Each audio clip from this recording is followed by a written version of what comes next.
Hey everyone. Um, I've been trying to figure out a way to really capture and explain um, my version and experience of having hypermobile Ehlers-Danlos syndrome. And I found that there's so much content out there that it covers most everything. So there was a part of me that thought, well, maybe everyone's saying what they need to say.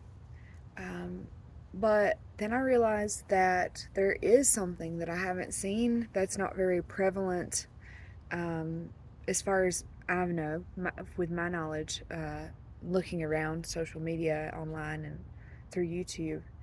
And that was the spiritual connection between having a connective tissue disorder um, and what that could mean and what that looks like. So I personally have been trained in shamanic healing for over 5 years. No, it'll be 5 years this coming February, and my practices have helped people with physical illness, um, mental illness, as well as um, metaphysical issues um, that are really broad, But one of the things that I realized is that even though these practices can assist and alleviate um, a lot of different things that are going on with the body, mind, and spirit, there are those who have ongoing care and ongoing issues with their body. And I think that at this point in time, I'm going to be trying to discover and explore the connection between having chronic illness, specifically one like a connective tissue disorder, and what that means spiritually and metaphysically. So for my own exploration and my own understanding, working with my guides and working with just my body, um, there's a few things that can come to mind right now, and so I want to share those with you. And if you're watching this and you don't resonate with this at all, and you're more focused in the physical, practical, and medical realms, then please, by all means, continue to do so, um, because that's your right, that's your choice, that is your belief system, and no one should be telling anyone what belief system is better or worse. It's all a direct experience, and that's actually what I base most of my content around. And um, also have a Facebook group where it's solely focused on direct experience. But um, what I have understood just from being diagnosed for only 4 months, even though I've had it my whole life, um, is that there is a very direct correlation with doing things that are out of anxiety, doing things out of pressure, doing things out of fear, seem to exacerbate the symptoms of my EDS, and doing things out of peace, joy, love, and openness seem to um, mostly minimize the symptoms, although they're always there, because it is a genetic um, illness. So, with that being said, it seems to me that I can't remember which specialist talked about this, because I've watched countless lectures um, on AHEDS, EDS, and the comorbidities like MCAS and craniosacral instability and all of these other problems like gastroparesis and Oh goodness gracious, the dislocations and the pain management and the um,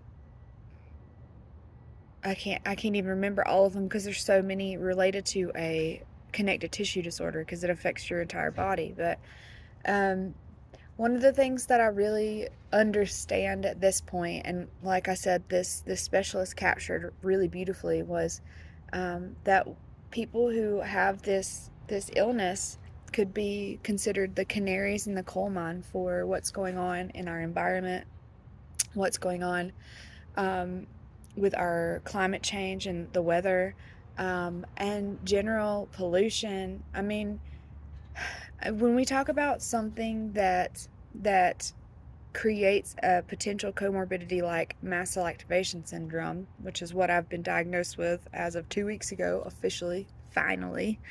Um, when the mast cell just starts attacking the body for seemingly no reason at all, there's never not a reason. It's just that reason hasn't been considered or found.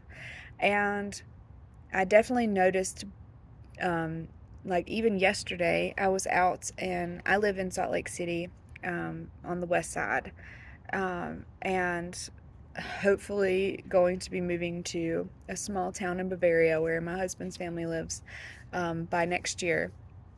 Um, because I just can't. I'm basically like allergic to this city, even though I love it. I love everything here. I love everyone here, and I love my house.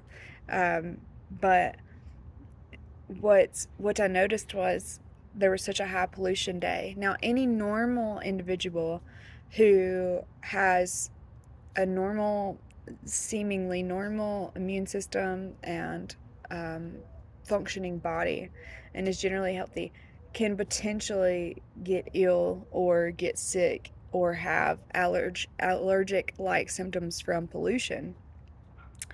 But it seems to me that those who have um, chronic illness have more exacerbated symptoms and they start earlier. So, like, let's just say, for instance, that yesterday we had a high pollution day. It's still kind of bad, but 2 days before I even saw the pollution, um, started to really amp up, and my nose is actually just running just talking. But that's one of the chronic symptoms that I have is that my nose will run, seemingly for no reason at all. But it's triggered by eating food, smelling food, and other things. So when I thought about this, it really made me remember what this beautiful um, scientist said about the canary in the coal mine, that we are basically direct representations of the illness that can be manifested and exacerbated in the body by our environment being, you know, basically mutilated and destroyed by pollution, by factory farming, by waste, by off gases, by our water supply being contaminated, and even, you know, invasive species of plants coming in. Um, all of these different factors affect us, especially. So I'm on an all vegan diet, and I have was vegan before I even found out I was ill, but now it's suggested that a vegan diet is actually really good for those who have EDS. Um, Even though my digestion is screwed up all the time, anyways, which I'm hoping to get that gastroparesis diagnosis in the next 6 months, but maybe not. I might have to literally wait to move to Germany for that because um, it's a lot and it's not covered by insurance. Um, but when I realized that, you know, what we do with pollution, off gases, our water contamination, um, and fuel and burning fuel, all these things, they go into the soil.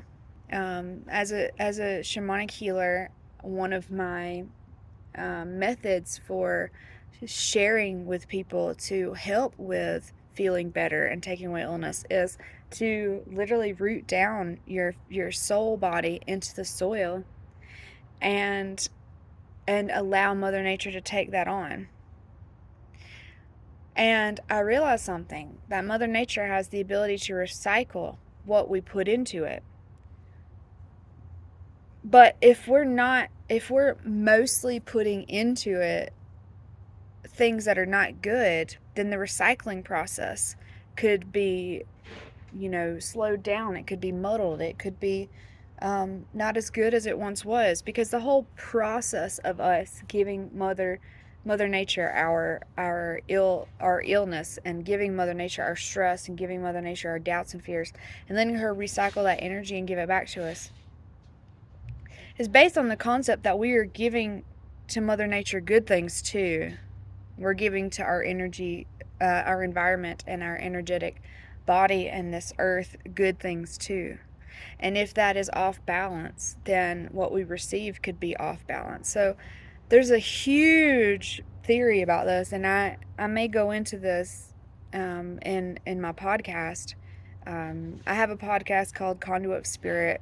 That's the name of my business. That's the name of my practice, with my husband Sebastian. And so I have a podcast and a YouTube for that, and that's mainly where I focus on spiritual practices. That's why this is mostly just for me being me, and for sharing my journey with hypermobile Ehlers-Danlos and all that comes up. But I want to, kind of merge the two, because it's a huge part of my life. Shamanism is a huge part of my life, and I've felt torn since being diagnosed, because there are a lot of spiritualists that I've met who have just straight up come up to me and said, you can heal that. And I, as someone who has actually helped someone with soul retrievals and power retrievals, sorry for those who don't know anything about that kind of stuff, to correct the soul so it's able to then reflect in the physical world. Honestly, I felt disappointed, because at this point the physical body can only handle so much. And so if someone tells you, you can heal that, and then that you just need to believe that, well, I do believe in manifestation, but I also believe that we are given a set of cards in our lives that help us become who we are. So take, for instance, that my dad hadn't died. I might not be sitting here in front of this camera. Or take, for instance, that my mom didn't have mental illness, and also hadn't had a stroke, and I hadn't been a caretaker. I might not be in front of this camera. Or that I hadn't had an abusive relationship with one of my ex-partners. Maybe I wouldn't be in front of this camera.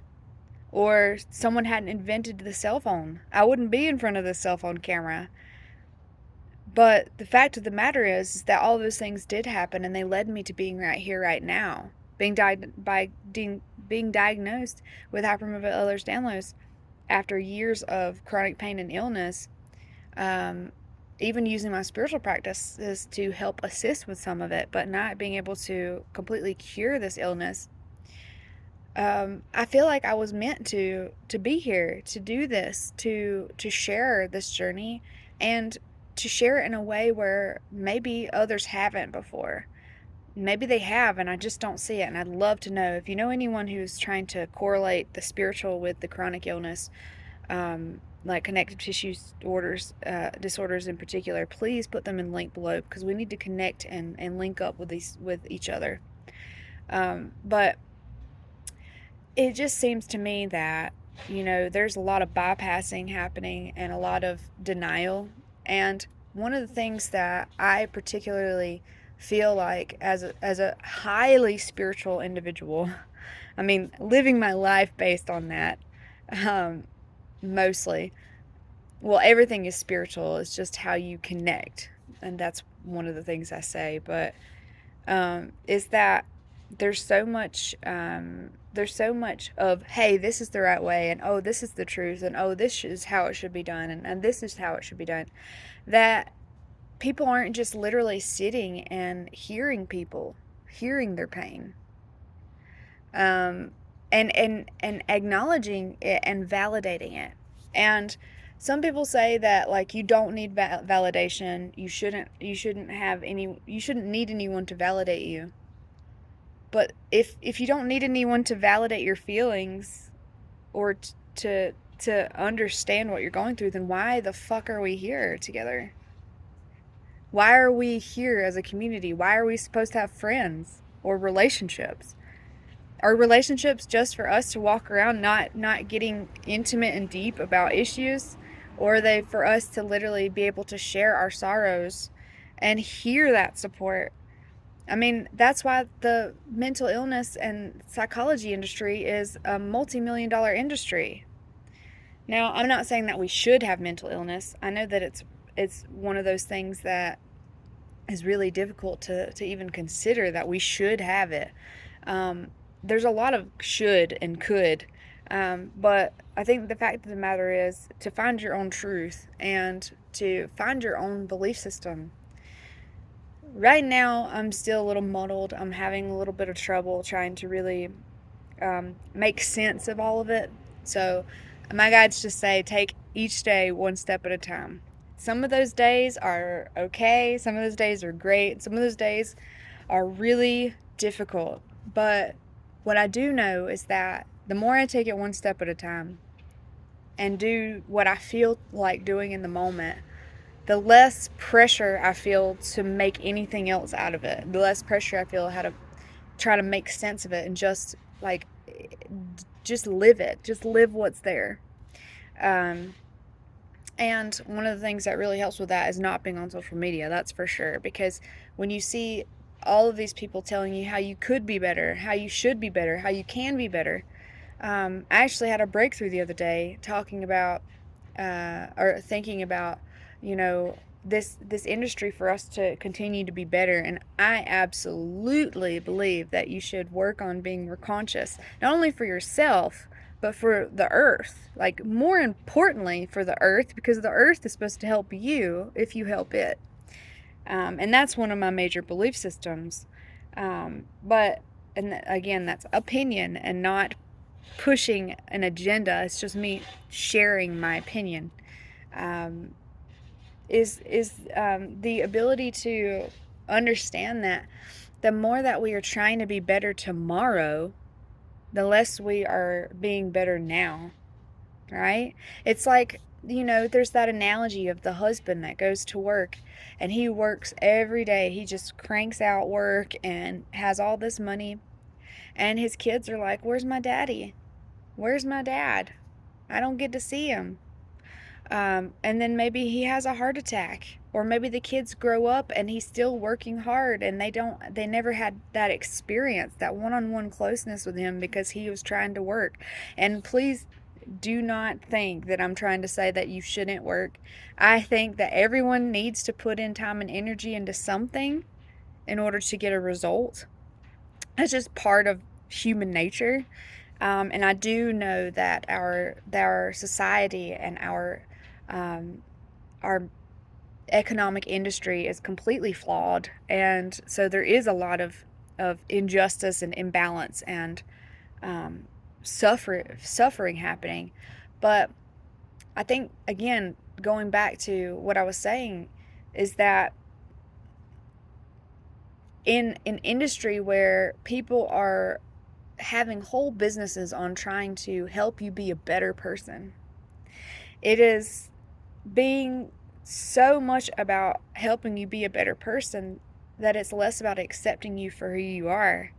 The more pressure you add to do that, the more ill you get, the more confused you get, the more controlled you get, and the more you rely on someone else to actually tell you how you're a better person instead of thinking to yourself how you love yourself and how you want to be a better person for yourself and for whatever you're connected to. Like, for me personally, for me it's nature. For me it's the animals. I would stand up for and I'm very sensitive. I'm very emotional. For me personally, I would stand up in front of anyone, whether it's the president, the government, or anyone, and tell them my belief system about why it's not okay to harm animals, why it's not okay to commercialize them, and why it's not okay to commercialize agriculture. It's not okay to commercialize forests or plants. What is okay is for all of us to realize that we can actually change this environment by doing what's best for the environment and not just doing what we think is best for us. And that's part of the separation, and that's part of my mission in life, is to help try and get people to see that and bridge that gap. And maybe that's part of the chronic illness. Maybe that's why my symptoms get exacerbated when I think about it. I mean, I had a breakdown yesterday because I saw so many dead birds that had been smushed on the sidewalk when we were walking home from going out to get some groceries, and it really baffles me, and I have a hard time with it. And that's the humanness in me. The spiritual in me would be like, just keep doing what you got to do, and just keep spreading that message, and try not to let it overtake you, because we're all here for a reason, and I know that. But the humanness in me is like, God, why are people so fucking horrible all the time? But anyways, I went on a tangent there. But going back to the physical part of this illness, um, so when we talk about being canaries in the coal mine, um, people with EDS and other connective tissue disorders, and probably other lots of other chronic illness in general, there's been science done, and potentially, now I think it actually was proven, but you can correct me on that. That we carry the environmental conditions in our DNA, passed down from our parents and our grandparents and our ancestors. And so, if you think about, I'm 33 now, and it's 2023. So we've had commercial agriculture, and we've had the coal industry, and the fuel economy, and contamination of water, and monocropping, and GMOs. We've had all that happening since probably multiple generations before I was born. And our parents ate that food, and they took in that energy, and they gave it to us. And then we took it and we added more of that harm into us. And now we're born with genetic illnesses that also have multiple seemingly random triggers and comorbidities that our doctors are rapidly trying to figure out, but not enough is done to figure them out completely. If you think about that in terms of us eating food, just eating food, eating plants, even organic. So, and this is another thing with that. I feel like we all should grow our own food, but we should correct our soil first. And that's what I actually went and did off grid and did a lot of permaculture explorations, and went to classes, and I even have the workbook still, but I don't, it's very difficult for me to have the energy to do that at this moment. But I want to be able to grow my own food again. But the issue, I think, lies with the soil, because the soil is taking in all this junk, and the water that we put on the soil is taking in all this junk. And then we put seeds in the soil, and we grow the food, and the food takes in all that junk, and then we eat it. Same goes for animals, which I don't promote eating animals, and again, that shouldn't make me and you have the inability to be good to each other because of a difference of opinion. But animals are literally force-fed hormones. They graze on monocropped grasses that have been full of GMOs. They have, and even if they haven't, and they have been fed organic food, that soil may have potentially already been a GMO soil before you came over there and chose it and started growing organic on it, because the earth remembers and takes in everything.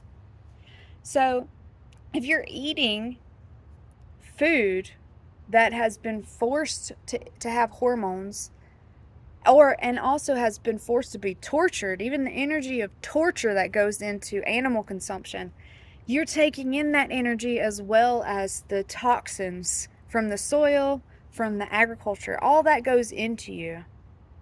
Just like we can give all of our problems to Mother Earth, we should be giving our love to her as well. And not just energetically. We should be giving our love to her physically and practically as well. And to our animals, physically and practically as well. Um, and that, to me, is directly correlated with having a condition like mast cell activation syndrome, where I can literally be. I used to be a juicer until I couldn't physically do it anymore because I don't have enough energy to continue that. But I would juice beets, and I love beets. And I love the color of beet juice, and I could feel the energy of the beet juice in my hand. And I love the way it would stain my arms and my hands if it got through the gloves. And I just remember at some point I started getting to the point where as soon as I started peeling the beets, my nose just started running. And those are organic beets. They were organic beets. I don't think it makes a difference anymore. And that's sad to know. But I think that at this point in time, our bodies are reacting to toxins that we are not even thinking about exists, because we have greatly altered the ability to have a healthy environment and ecosystem. And so from a metaphysical, spiritual, and practical perspective,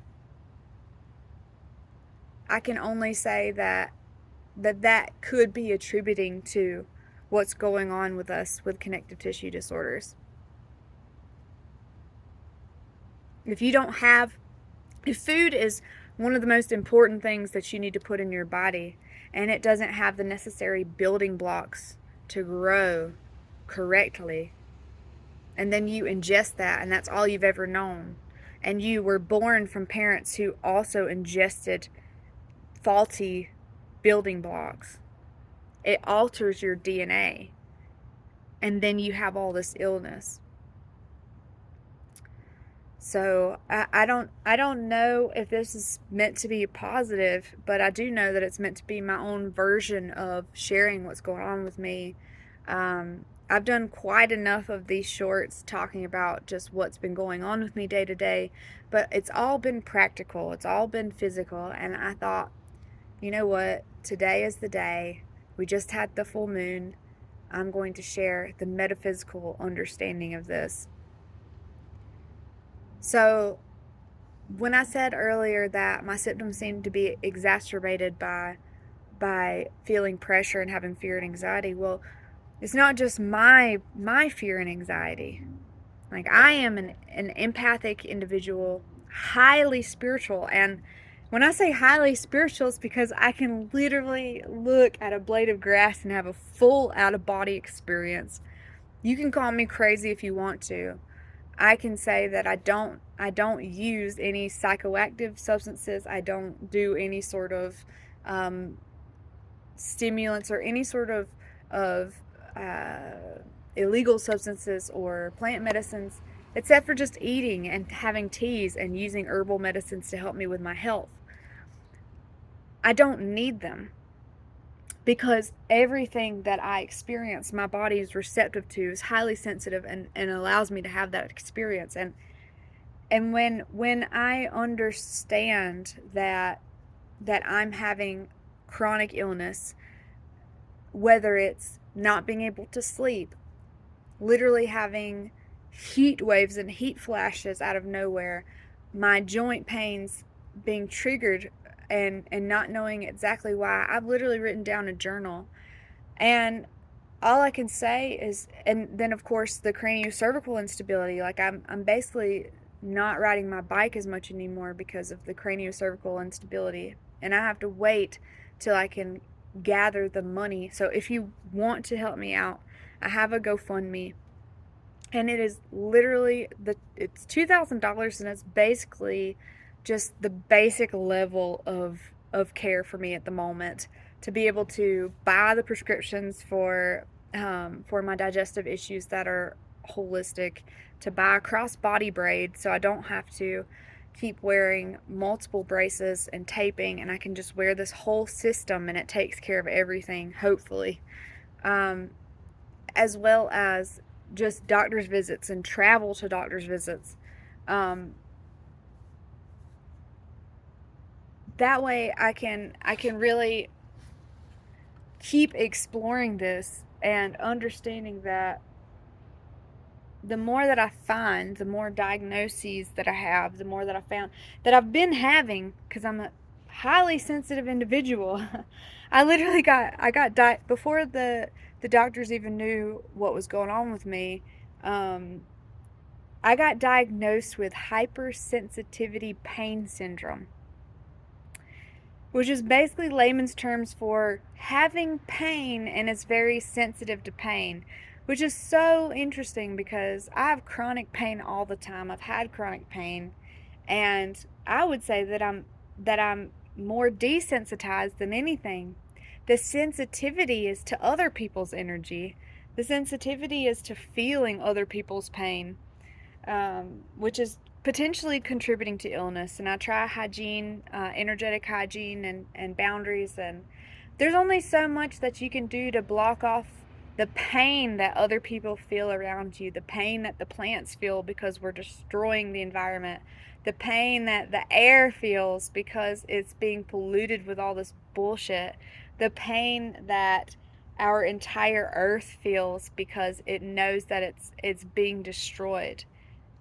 If you're an a spiritual person and an empathic person, you're going to feel that pain no matter how much you try and block that off. The only way to counteract it is to try and give love, right? So, but it's very complicated because the more love that you try and give, the more pain you're open to because more people feel the love and they want to feel the love. It's crazy. It's like going into a room and opening your heart and you just have people come towards you, which happens to me quite often. But but then you're like, oh my gosh, I can only give so much of my love before I lose this identity, right? So you have to close it off. As soon as you close it off, you realize that you've given a lot of love, but you're supposed to be receiving love in return. Well, we have such an imbalance on how many people are able to feel love for themselves and feel love for each other, pure love, not just conditional love, that it's like we're all starving for love around each other. So if the people who are highly sensitive and spiritual are feeling that, then they're going to be feeling that pull from their soul, right? Um, and that goes back into having chronic illness. Like I've shared this story before on my metaphysical channel, but I'm going to share it with you now. And again, if you're listening to me and you're like, this person's nuts, then I'm very sorry that you see it that way, but I hope that you have health and happiness on your journey, and that you find whoever you need for support for that, and whoever resonates more with you. Um, if you're resonating at all with what I'm talking about, um, then I'm going to share the story, and it's actually pretty crazy. It's a pretty crazy out there story, okay? But it is very much tied to how I feel about my ability to feel things.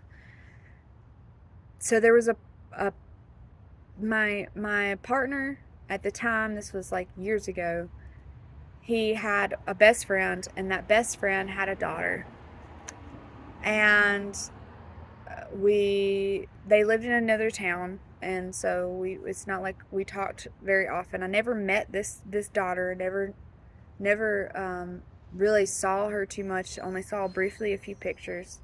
Um, well, I was going through a big bout of awakening, which is also a big bout of what people would probably call psychosis, which I feel there's a very thin line between the two.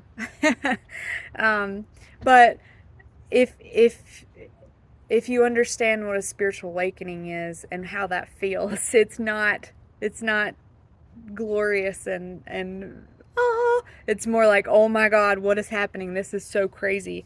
Anyways, um, there was one night that my partner and I were hanging out in my house, and all of a sudden, out of nowhere, I just got these insane sensations, these insane feelings of someone wanting to harm themselves. And then I started getting visualizations of someone wanting to harm themselves. And I literally saw someone cutting their wrists. And I could not, it felt like, it kind of felt like it was inside of my body. The feelings were inside of my body, but it felt like it wasn't me. But it was so uncontrollable that I literally put myself in a little. It was like a closet area under the stairs of the house I was living in, and just curled up in a ball and just started sobbing. And my partner was like looking for me, and I couldn't even respond because I was like, what is going on? And it literally hit me out of nowhere, seriously.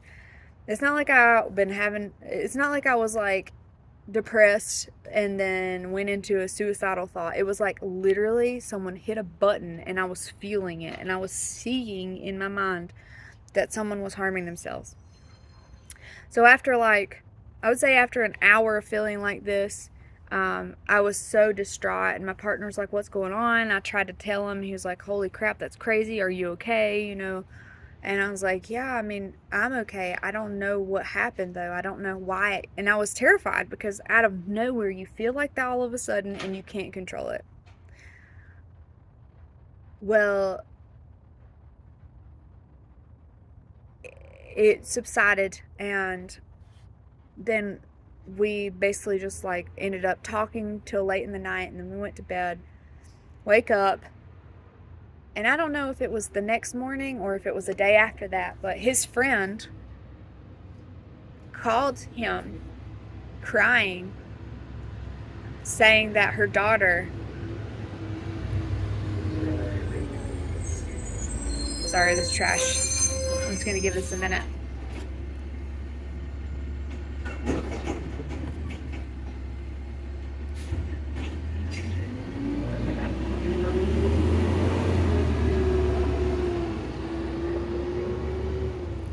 So he received a phone call from his friend saying that her daughter had ended her own life. And when he said that, I got I got nauseous and I got chills through my body, and I was like, "Are you serious?" And he was like, "Yeah." And I was like, "Do you know how?" And he's like, "No." But then slowly over time, the details kind of came out a little bit on how it happened, and there was just part of me that felt like, and I have no proof for this. So again, you can just, you could say, "Oh, this is all bullshit. Like, how could you even talk about this?" We are all having our own experience, and I personally took the feeling that I was experiencing this person doing this, and this person was like in a different state, like 8 states away. And I feel like part of that, obviously it's tragic. It was incredibly tragic. The whole thing. We went to the funeral because that friend, his friend, they their family lived close to the area where we were at, so they had the funeral here. But it was so tragic, and at the same time, I was so I couldn't I couldn't understand how, and number one, that was even possible, and number two, why I had to feel that, right? But when I was younger, I did actually attempt suicide multiple times. And so there was a part of me that felt like because I was connected to that energy before, that I was more open to being able to see it from a different angle. Because I feel like if anyone else didn't know how to take that and they started feeling those feelings, they might have done it literally thinking that that's how they feel, which is also terrifying. But it goes back to, and please, God rest her soul. Um, she was a beautiful soul, and it's very sad that she decided to do that. But I also know that we each have our time, and we decide what to do with it. And I don't think that there should be judgment on that either, because that doesn't really create anything other than more judgment. We don't know. We don't know. So we shouldn't judge. But um, when I tie that back to having chronic illness, when I tie that back to me doing shamanic practices and trying to understand why I even felt the call to have this awakening to go through this practice. And now my practice is even changing to more of an artistic and musical um, method. One of the things that I can never ignore is the fact that I'm very receptive and sensitive. And also knowing that unless I was a complete narcissist, there would be no way possible statistically that I was the only one that has this, that I'm the only one that feels sensitive to these energies, that feels sensitive to the environment, and feels sensitive to what I eat, and feels sensitive to other people's pain. Well, some could even say that everyone can be sensitive to that pain. So if this chronic illness could be genetically passed down ancestrally, it could probably also be passed down through our our collective conditioning. So I guess what I wanted to come back to was that we are completely capable and open of understanding pain. We're completely open and able to understand other people's pain, and we're completely open and able to feel that pain and also take in that pain even without knowing it. We're completely able to be able to experience other people's experiences. Then this chronic illness isn't just ours.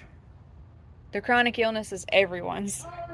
And it's everyone's responsibility to interact and support, but also try and assist in alleviating the chronic illness. And it's not just from a physical level, it's from a spiritual level, it's from an environmental level. I feel like if we were able to do that together as a collective, then we wouldn't have so many people with chronic illness.